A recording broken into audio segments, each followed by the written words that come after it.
Is passion overrated? Passion can certainly be a core trait for almost any business owner or anyone who's striving to go up the corporate ladder. Passion is a motivating driver that actually helps many people succeed. However, it can be overrated in a few possible ways. Number one, while passion becomes a central motivator, it probably isn't the only factor that leads to success. There's hard work, determination, a strong work ethic. All of these are important, aren't they? And it's possible to actually have these without particularly being passionate about your work.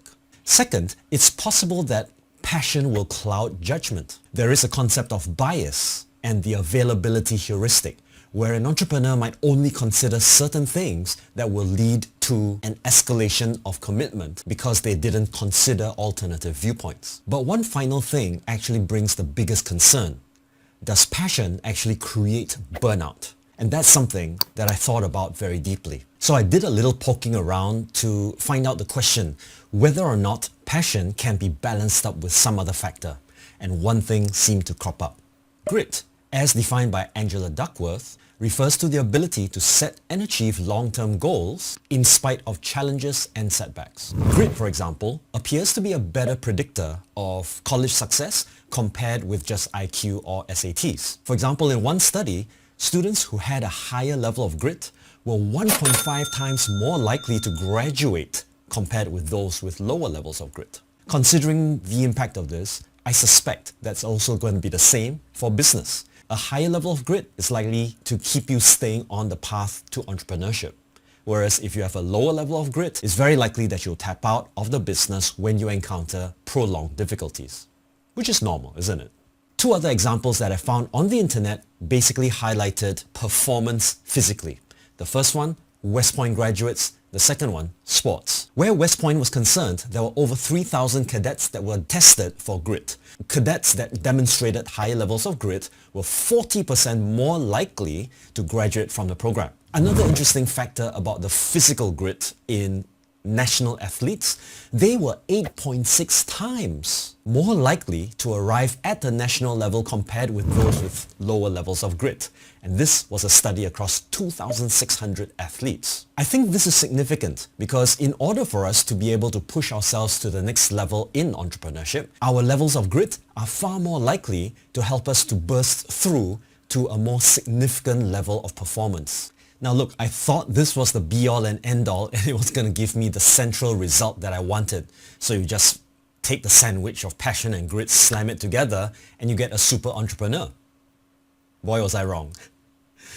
Not only does grit add to bias, it can also cause even more pressure to perform. And what that does is it could elevate chronic levels of stress if you don't take a look at the significant factors for burnout. So I went into the research to take a look at significant factors that lead to burnout, and I came across 3. It kind of puzzled me, but I'll talk about that in a short while.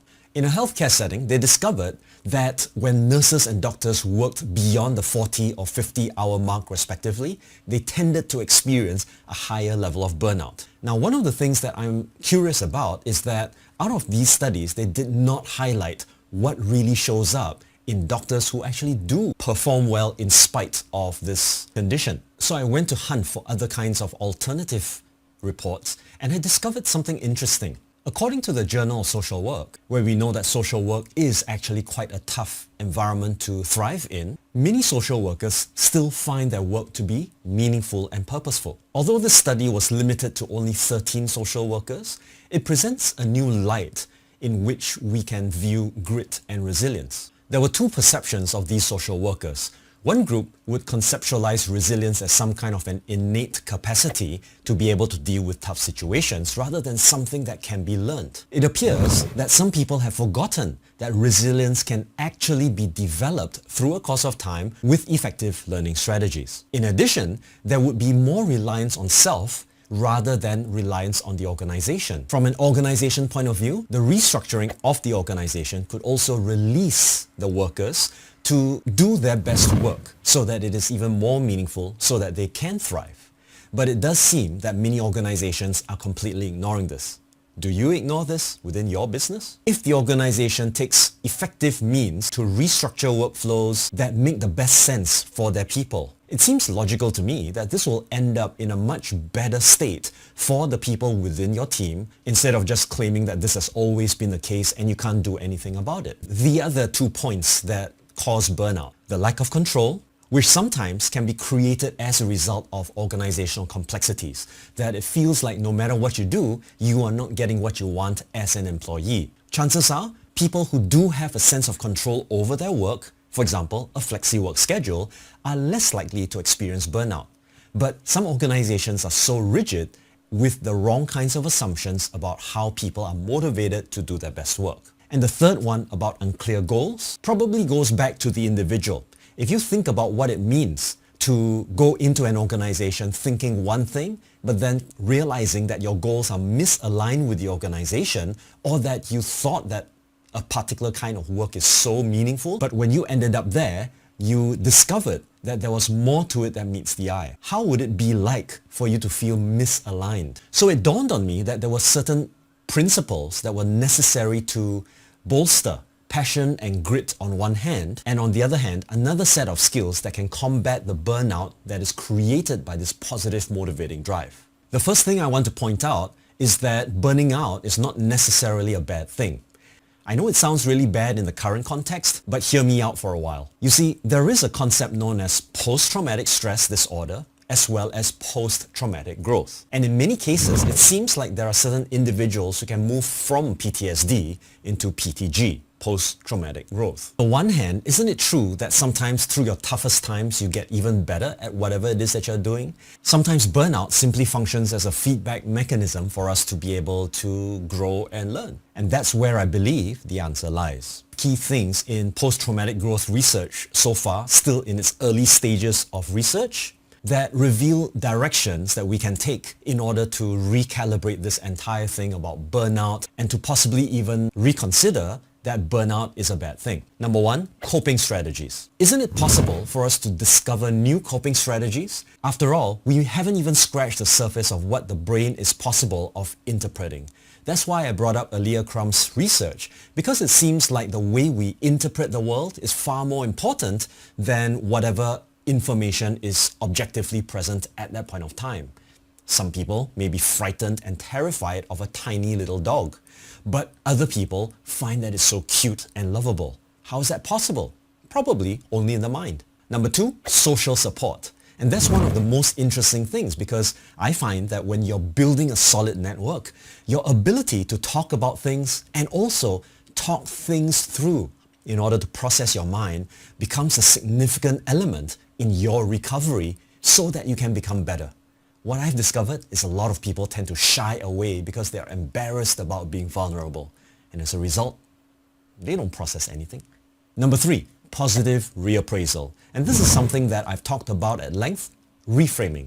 The ability to take a look at situations that are outside of your control and figure out better ways to interpret it so that you can do something about yourself and take responsibility for what you can influence. The fourth one might be a little bit strange to you, but spiritual and strong personal beliefs do help people to guide themselves out of trouble, especially when you're in a traumatic state.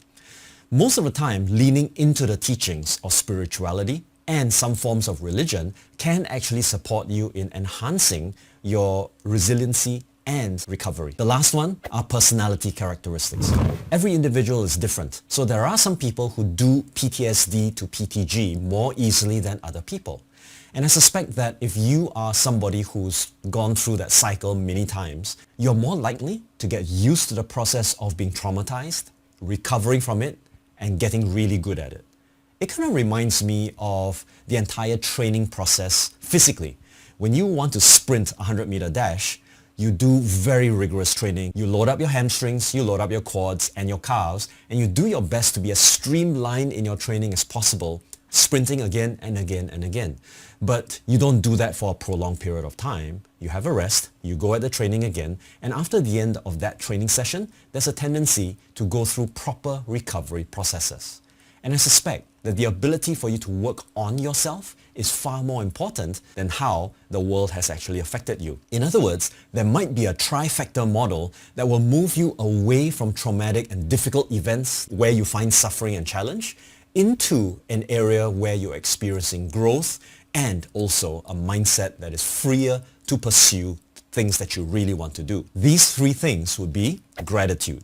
We've known in the scientific literature in positive psychology that the sense of gratitude actually elevates us, especially to a lesser degree when we feel grateful for other people, but it also sometimes makes us feel indebted, and that's not necessarily a good feeling. However, the research has panned out that when you think about situations where others are grateful for you, that's a complete game changer. Taking 2 minutes a day, according to Sean Aker, to send messages of gratitude and joy and appreciation to other people also appears to elevate your positive mood as well. So consider utilizing gratitude as a measure to get yourself grounded for the day. So gratitude, groundedness. The second one is self-awareness. In order for you to develop self-awareness, you need to create time for yourself. And this amount of time has to be protected, and you need to be able to do this regularly. So we always say this adage in business, isn't it? That you have to work on your business, not in your business. Well, I think it's the same thing for life. You don't just live life, you work on your life as well. So this working on self-awareness allows you to go through a reflective process. And I believe that the reflective process has 8 key steps.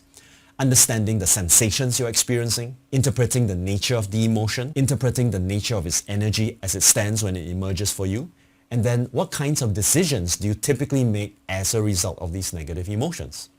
Then to be able to explore the beliefs, the sense of identity, the thoughts that you have, and any other past experiences that may relate to this particular sensation. Now, when you're doing this reflection, some of this requires you to sit quietly with that negative emotion just for a while, what I call holding space. And if you're able to hold space, you might be able to get some inside information about whatever that emotion is trying to tell you more clearly. So it's not a measure to mope and groan about those negative emotions. It is instead a way for you to objectively pay attention to those emotions, what we call metacognition. Self-awareness leading to metacognition, thereby elevating yourself away from the negative emotion, but to think about that negative emotion instead. And the third thing is self-care.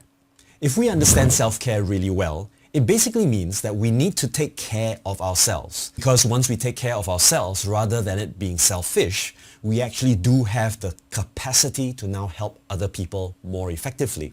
I've talked at length about the 5 dimensions of energy before, so I won't go into those details at the moment. All I can say is that with self-awareness and reflection, you're likely to have a better way to self-care. But what I can say about self-care is it begins with a decision to treat yourself with compassion, to treat yourself well, knowing that you have a mission to accomplish out in the world. So I began this entire video thinking that passion and grit were the key to being able to unlock many, many things. But I think it's less of that. It's less of the positive driving force compared with just simply looking at oneself and going, do I care about myself? Do I support myself? Am I my best supporter? And very often, if you're grateful for your own life, it means that you'll be a bit more tenacious, you'll be more interested to seek out with curiosity what life affords you. So with these 2 kinds of forces, perhaps we can begin to start thinking about what it means to become a true entrepreneur. We are filled with life and passion and grit and tenacity, but yet we're constantly faced with trauma, difficult decisions, and a lot of pain. If we were to have the balancing force of gratitude, self-awareness, and self-care, perhaps the journey past this darkness will be much easier and enable us to bring the best to humanity. So if you like this video, please hit the like and subscribe button and share this with all your friends so that we'll be able to bring these kinds of messages out into the world more effectively. This way, as a community, we can elevate society beyond the challenge and suffering they face and allow them to take actions for abundance.